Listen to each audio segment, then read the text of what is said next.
describe him to me. And Muslims, look at the description of your Rasul. And for some, this would be the first time you hear what your Prophet looked like. I saw a man of striking appearance. ظاهر الوضاء أبلج الوجه, radiant face, حسن الخلق, beautifully created. لم تعبه الثجلة, his belly wasn't protruding. ولم تزر به السعلة, nor was his head disproportionate and small. وسيم قسيم, proportionate and delicate, finely made, a specimen of a creation. في عينيه دعج, in his eyes there was a contrast. The dark was immensely dark, the white was excessively white. وفي أشفاره وطف, and his eyelashes were long. وفي صوته صهل, and in his voice was a natural echo. وفي عنقه سطع, and his neck was elegantly long. وفي لحيته كثاثة, his beard was full and thick. أزج أقرن, his eyebrows were arched, but they were not joined. It was separated. In summit فعليه الوقار, when he was silent, dignity covered him. وإن تكلم سماه وعلاه البهاء, and when he spoke, it was audible and clear, almost commanding and overtaking. أجمل الناس وأبهاهم من بعيد, from afar the most striking and outstanding in appearance. وأحسنهم وأجملهم من قريب, and when he came near, the best of them and the most handsome of them in closeness. حلو المنطق, such an exalted and sweet level of logic. Like when he used to speak, it was so coherently logical, it was smooth and easy to understand. فصل لا نزر ولا هذر, he was to the point, not excessive nor too short. كأن منطقه خرزات نظم يتحدرن, his logic, his utterances, his words were like jewels coming out of a necklace, calculated, polished, one after the other, it would flow magically. ربعة, he was medium in height.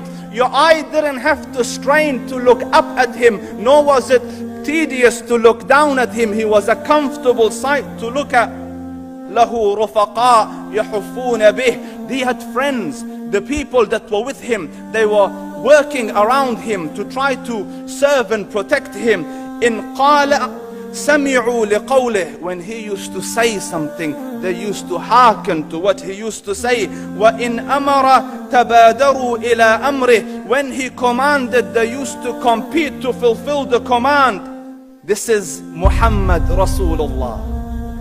This is Muhammad Rasulullah. Anas ibn Malik says, he says, I came out one night, it was the full moon night.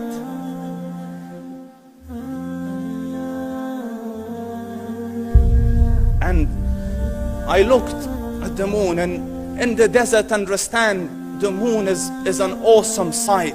It is smooth, it is radiant, it is clear, it is gentle compared to the scorching sun at which they are used to. So the moon was the epitome of beauty. So he says, I came out at a full moon night and I looked at the moon and I saw it beautiful, handsome. So I said, let me go see if the moon is more handsome or my Prophet is more handsome. Let me see if that is more beautiful or the Prophet is more beautiful. So I went and I saw him standing afar. So I looked at his face and I looked at the moon, and I looked at his face, and I looked at the moon, and I looked at his face, and I looked at the moon, and he said, Wallahi, he was more handsome than the moon in its entirety. That is just the look of your Rasul. Aisha radiyallahu anha says, I was sewing with the needle, my needle dropped in the dark, I couldn't find it. I said, Ya Rasul, I can't find it. He moved his face close, and I swear, out of the radiance of his face, I found my needle. And the Prophet sallallahu alaihi wasallam was mind-bogglingly handsome, but his handsomeness was covered with waqar and jalal and hayba. The Sahaba say, when we used to sit at his feet, two feelings conflicting would come on the heart. The first one, you wanted to look at him. You wanted to behold the majesty of his face. And when you wanted to look up, shyness used to overtake you, so you used to look down. Amr ibn al-As says, I sat with him many times, but if you ask me to describe his face, I can't describe it.